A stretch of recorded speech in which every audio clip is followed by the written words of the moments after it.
Hello hello. तो कैसे हैं आप लोग? तो मैं आपका बायो रामलाल आ गया 8th क्लास में रोटेशनल मोशन के। यहाँ पर रोटेशन की स्पेलिंग गलत है, डोंट माइंड। आप समझ रहे हो ना कौन सी क्लास है। बात खत्म।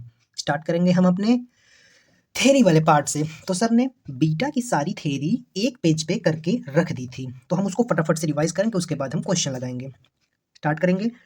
काइनेटिक एनर्जी जो टोटल होती है वो रोटेशन की वजह से हाफ एम वी स्क्वायर होगी, और सॉरी, ट्रांसलेशनल मोशन की वजह से हाफ एम वी स्क्वायर होगी, और रोटेशन की वजह से हाफ आई ओमेगा स्क्वायर।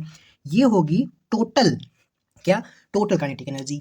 अब जब जो बीटा होता है ये होता है, आपको इसको जानने की कोई नीड नहीं है फिलहाल। और एक बात याद रखिए कि जो बीटा होता है वो 1 + k² होता है। तो जब उसको थोड़ा सा चेंज वेंज करेंगे, थोड़ा सा सिंप्लीफाई करेंगे, तो ये ऐसा हो जाता है टोटल के फॉर्म में। तो क्या ये एक तरह से ये ट्रांजिशनल काइनेटिक एनर्जी है, ये टोटल है। तो काइनेटिक एनर्जी टोटल जो है वो क्या हो गई, वो टोटल हो गई बराबर, इसको इस साइड लेके जाओ, इसको इस साइड लेके जाओ, तो क्या यही चीज बनी है ये? हाँ। तो ऐसे आपको याद रखना है बीटा क्या होता है। क्या है भाई बीटा? बीटा है ट्रांजिशनल काइनेटिक एनर्जी और टोटल काइनेटिक एनर्जी का रेशियो, और इसकी वैल्यू हमने बहुत अच्छे से सब रटी है। ठीक, कैसे रटी है? एक पैटर्न में। वो पैटर्न याद रखना, वो छोटे बच्चे की स्टोरी याद रखेंगे, आपको कभी नहीं भूलेगा। उसका बाप उसके लिए क्या लाता है? एक पहले रिंग लाता है, फिर उसके बाद एक प्लास्टिक की बॉल लाता है। फिर लड़का बड़ा हो जाता है, अब वो बोलता है मुझे पिक्चर देखनी है। कौन सी पिक्चर? जो सीडी में लगा के देखते हैं। ठीक, तो वो डिस्क हो जाएगा।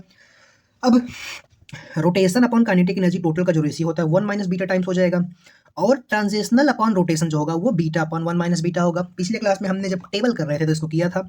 एक्सेलरेशन जो होगी वो रफ इंक्लाइन प्लेन पर does not depend upon mass of object, object के मास और रेडियस पर डिपेंड नहीं करेगी, वो होगी जी साइन थीटा। ये एनएलएम में पढ़े हैं, बीटा मल्टीप्लाई कर दिए, ये रोलिंग मोशन में आ गया। आगे देखते हैं कि टाइम पीरियड क्या होगा। अगर इसको यहाँ से यहाँ तक रिलीज किया तो कितना टाइम लगेगा। तो अगर हम ये वाले डिस्टेंस के फॉर्मेट में देखेंगे तो जो टाइम लगेगा वो लगेगा, नॉर्मली हम पढ़े हैं 2s/g, लेकिन यहाँ पर साइन थीटा एक्स्ट्रा आ जाता है क्योंकि इंक्लाइन प्लेन है। तो टाइम जो होगा वो इस वाले डिस्टेंस के फॉर्मेट में 2s/g sign theta into beta आएगा। मुझे सारी चीज़ें याद है, फॉर्मूला आपको याद करना ही पड़ेगा। ठीक, अब अगर मैं इसको हाइट के टर्म्स में रखूं तो नीचे सिर्फ साइन स्क्वायर आ जाएगा, सारी चीज़ें सेम रहेगी। इसको भी आप याद कर लेंगे। आगे चलेंगे क्या, और आपको याद करना है फ्रिक्शन, स्टैटिक फ्रिक्शन जो लगेगा जब वो नीचे आता होगा तो वो लगेगा mg साइन थीटा 1 - बीटा। इसको भी आप रट लेंगे। ठीक, और मिनिमम वैल्यू ऑफ म्यू जो कोएफिशिएंट ऑफ फ्रिक्शन होता है प्योर रोलिंग के लिए, वो होगा mu is equal to tan theta 1 - beta. ये हो जाएगा। नॉर्मली ये सिंपली होता था, 1 - बीटा इसमें ऐड हो गया है रोलिंग में, और क्या, ये सिंपली एनएलएम में पढ़े हैं। अब जब वो नीचे आएगा तो यहाँ पर कुछ वेलोसिटी होगी, √2gh होती है नॉर्मली, बट जी से जी के साथ बीटा। देखो जी का कनेक्शन हमेशा बीटा के साथ है, हमेशा जहाँ जी वहाँ बीटा, जहाँ बीटा वहाँ जी। तो जी पहले आया कि बीटा बाद में आया? दोनों बातें सही हैं। पहले जी आया है एनएलएम में पढ़े, बीटा आया रोटेशन में पढ़े। अब जब इसको मुझे फेंकना है और h हाइट तक फेंकना है, कितने हाइट तक जाएगा? v² / 2g, work energy power में पढ़े, बीटा इसमें एक्स्ट्रा मल्टीप्लाई कर दो, हो गया। अब देखो हमारा टेबल, वेलोसिटी का जो टेबल था, वेलोसिटी बॉटम पे कितनी होगी? वो होगी √2gs बीटा। बीटा की सारी वैल्यूज पुट करेंगे, आंसर आता जाएगा। Maximum height h is equal to v²/2g, additional क्या है इसमें? बीटा से मल्टीप्लाई। तो सब में बीटा की वैल्यू रखते गए, आंसर आता गया। आगे चलेंगे। फ्रिक्शन क्या होगा इंक्लाइन प्लेन पर? तो फ्रिक्शन होगा mg sine theta 1 - beta. Beta की वैल्यू रखते गए, सारे फिलिंग ब्लैंक्स करते गए। मिनिमम म्यू होगा टेन थीटा 1 - बीटा। तो बीटा की वैल्यू रखते गए, वैल्यू आते गई। बीटा की वैल्यू फिर से एक बार हम लिख लेते हैं, क्या होती है? 1/2, 3/5, 2/3 और 5/7। किसके लिए? ये रिंग के लिए, ये होलो स्पीयर के लिए, ये तीसरी चीज क्या लाके दिया था? डिस्क दिया था। ये डिस्क के लिए, ये सॉलिड स्पीयर के लिए। रिंग के जैसा क्या होता है? रिंग के जैसा होता है होलो सिलेंडर। डिस्क जैसा क्या होता है? Solid cylinder, solid cylinder. तो ये अब की बीटा की वैल्यूज है, इसको आप रट लेंगे फ्रैक्शन के फॉर्म में। 0.5, ये 0.6, ये 0.66, ये 0.71। आप इसको फिर से याद कर लेंगे। वर्क एनर्जी थ्योरम से जो टोटल वर्क डन होगा वो चेंज इन काइनेटिक एनर्जी के बराबर होगा। इसीलिए काइनेटिक एनर्जी इसमें दो होती है, एक ट्रांजिशनल, एक रोटेशन वाली। तो वर्क डन रोलिंग को स्टॉप करने के लिए जो होगा वो होगा work done is equal to total, और टोटल वर्क डन क्या होगा? वो होगा काइनेटिक ट्रांजिशनल अपॉन बीटा। कैसे किया ये? काइनेटिक एनर्जी टोटल, ध्यान से देखो यहाँ पे, यहाँ पे जब ध्यान से देखेंगे तो अगर मैं टोटल को इस साइड लेके जाऊँ, बीटा को इस साइड लेके आऊँ, तो क्या हो जाएगा? तो हो जाएगा कि ट्रांजिशनल अपॉन बीटा जो है वो टोटल काइनेटिक एनर्जी आ जाएगी। बस वही चीज़ यहाँ पर रखा है, ट्रांजिशनल अपॉन बीटा वही टोटल काइनेटिक एनर्जी हो गई। तो वर्क डन मेरा यही हो जाएगा। बट इसमें जो वर्क डन बाई फ्रिक्शन होगा, ये वर्क डन बाई उसको घूमने की वजह से, वर्क डन बाई जो फ्रिक्शन की वजह से जो वर्क होता है वो जीरो होता है। क्यों जीरो होता है? क्योंकि फ्रिक्शन की वजह से जो टॉर्क लगता है वो I think r cross F, वो दोनों पैरेलल हो जाते हैं या एंटी पैरेलल, 180 या 0 पे, पता ही है भाई, क्रॉस प्रोडक्ट को मजा नहीं आता। स्टार्ट करेंगे अब हम अपने पीवाई क्यूज से। पहला सवाल है भाई, आप गूगल कर लीजिए, इस सवाल को करने में डैश सूख जाएगी गूगल के आंसर से, लेकिन MR बाबा की जय। क्या निकालना है? Work done. तो हमने अभी अभी वर्क डन पढ़ा, क्या होता है?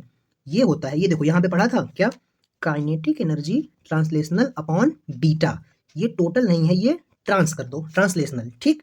अब मुझे एक बात बताओ, क्या हम ट्रांजिशनल काइनेटिक एनर्जी लिख सकते हैं? कैसे?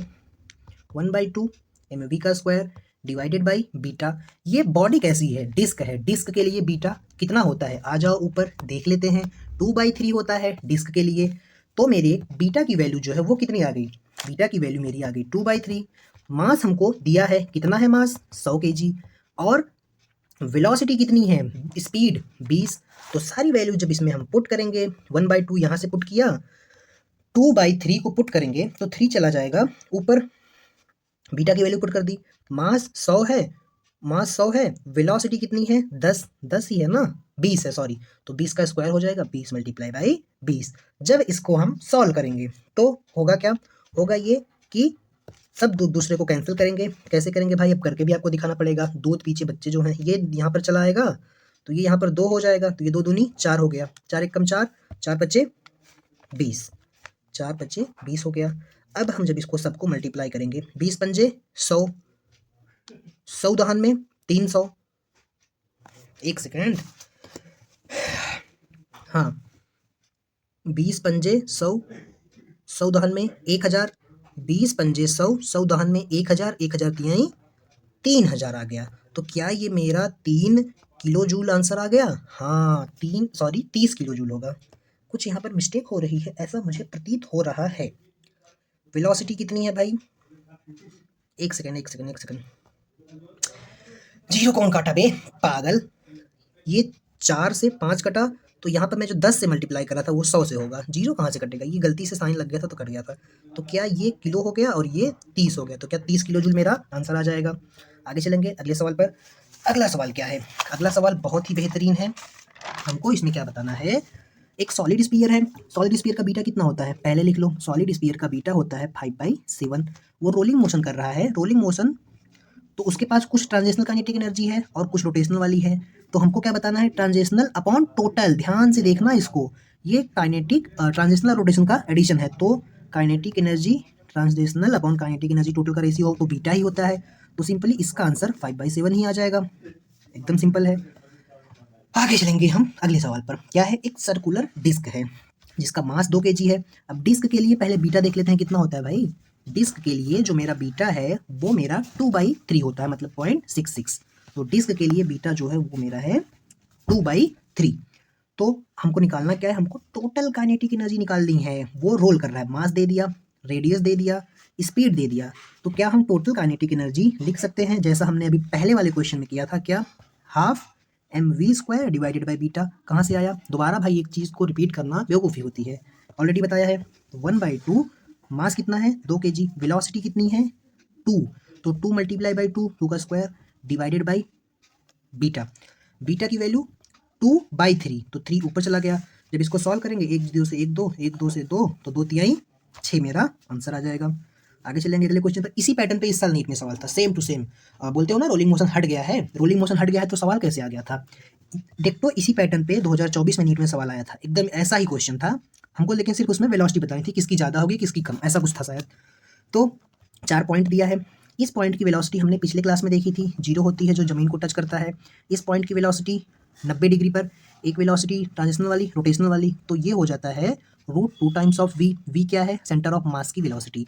और ये 2 गुना होती है और ये भी √2 टाइम्स ऑफ v होता है।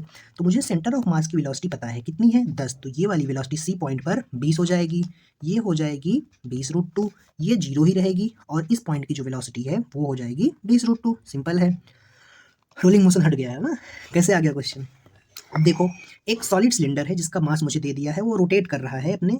क्या हमने ये क्वेश्चन पिछले क्लास में किया है? मुझे ऐसा फील हो रहा है। नहीं नहीं नहीं नहीं, एक सॉलिड सिलेंडर है। सॉलिड सिलेंडर किसकी तरह होता है? डिस्क की तरह। डिस्क का जो बीटा होता है वो 2/3 होता है। मास दे दिया है, इसका मास दे दिया है मुझे 20। वो अपने एक्सेस के अबाउट, मुझे ऐसा क्यों लग रहा है मैं ये क्वेश्चन कर चुका हूँ। ठीक है, दोबारा कर लेते हैं। रेडियस 0.25 है, मतलब 1/4 लिख सकते हैं। काइनेटिक एनर्जी जो है उसकी रोटेशन के कितनी एसोसिएटेड है टोटल एनर्जी की।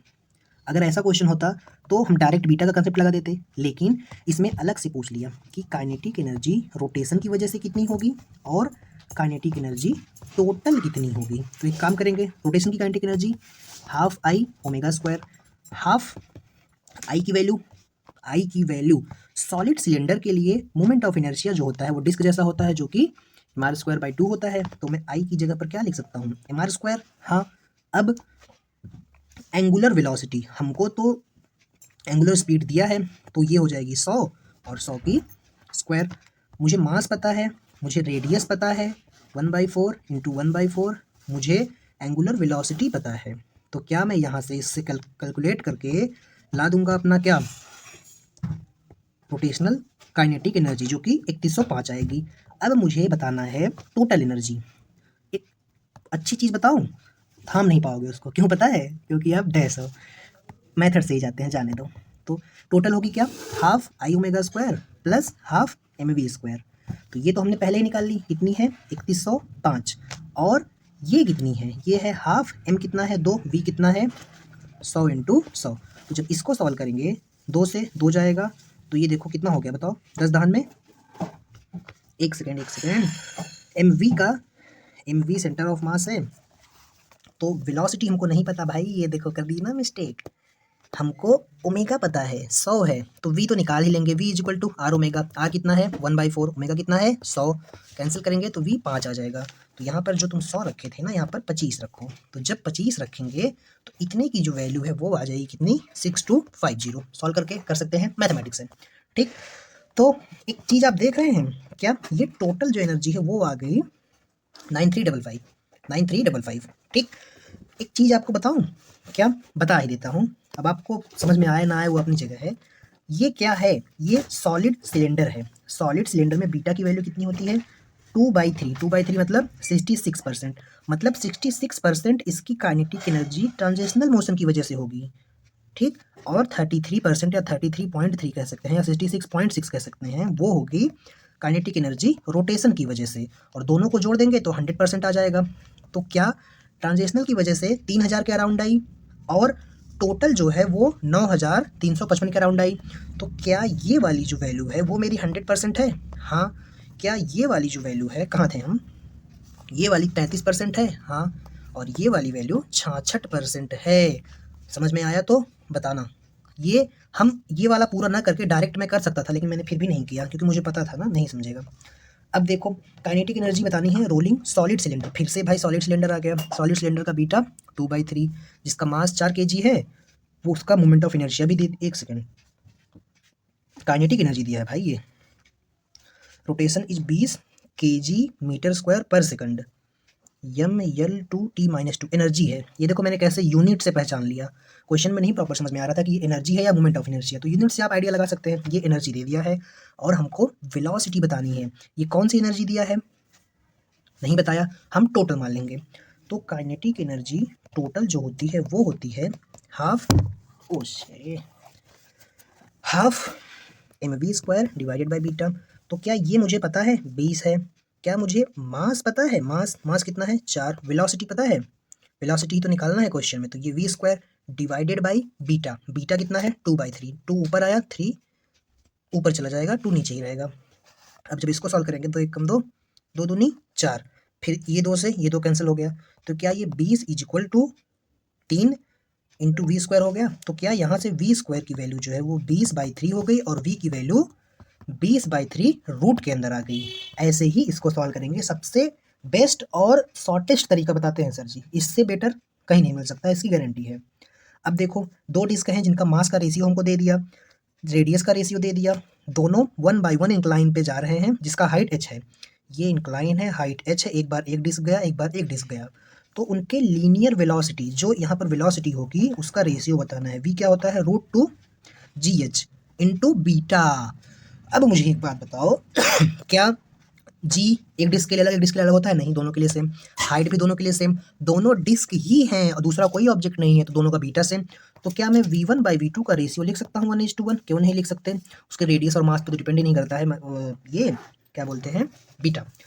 अब which one the following have the maximum percent of rotational kinetic energy? यार ये पिछले लेक्चर का क्वेश्चन आ गया। कौन सा object maximum rotational kinetic energy खुद के अंदर कंटेन करता है प्योर रोलिंग में? तो रिंग पता है हम सबको। अगर ऑप्शन में यहाँ पर होलो सिलेंडर होता तो हम उसको भी टिक करते। अगले क्वेश्चन पर चलते हैं भाई। अगला क्वेश्चन क्या है हमारा, एक सॉलिड सिलेंडर है, एक सॉलिड सिलेंडर है जिसका मास m है, रेडियस r है, वो इंक्लाइन प्लेन से रोल कर रहा है, हाइट h है। तो मुझे एंगुलर वेलोसिटी बतानी है। मुझे वेलोसिटी पता है, वेलोसिटी हाँ, √2gh इंटू बीटा। तो एंगुलर वेलोसिटी क्या होगी, v is equal to r omega. तो एंगुलर वेलोसिटी v/r हो जाती है। हाँ, तो एंगुलर वेलोसिटी मैं लिख सकता हूँ 2gh beta divided by r। हाँ, कोई दिक्कत नहीं है। अब हम इसमें बीटा की वैल्यू पुट कर देंगे, √2gh। बीटा की वैल्यू कितनी होगी, है क्या ये सॉलिड सिलेंडर, बीटा की वैल्यू 2/3। तो यहाँ पर हम 2/3 कर दिए, 2/3 कर दिए, ठीक है। अब नीचे ऑलरेडी क्या है, r है, तो r को यहाँ पर ला दो, तो ये 2 से 2 मल्टीप्लाई होगा, तो रूट के अंदर 2 दूनी 4 gh डिवाइडेड बाई 3 हो जाएगा। हाँ, r बाहर वेट कर रहा है किसका, 4 का। कब मेरा 4 2 बन के बाहर निकलेगा रूट के, तो ये हो जाएगा gh/3। ठीक, तो 2/r/gh। वैसे भी देखो 3 किसी के नीचे नहीं था, सीधा आंसर वहीं से आ जाता। आगे चलेंगे अगले क्वेश्चन पर। स्पीड यूनिफॉर्म सॉलिड सिलेंडर की बतानी है जब वो रोल कर रहा है इंक्लाइन प्लेन पर हाइट h से। तो सिंपल है यार, ये तो क्या होता है, वेलोसिटी जब कोई ऑब्जेक्ट रोल करता है 2gh इंटू बीटा। क्या है ये, सॉलिड सिलेंडर, सॉलिड सिलेंडर का बीटा 2/3। तो रूट के अंदर 2gh इंटू 2/3, तो ये कितना आ जाएगा 4gh/3। तो हमारा कौन सा वाला ऑप्शन सही, फोर्थ वाला।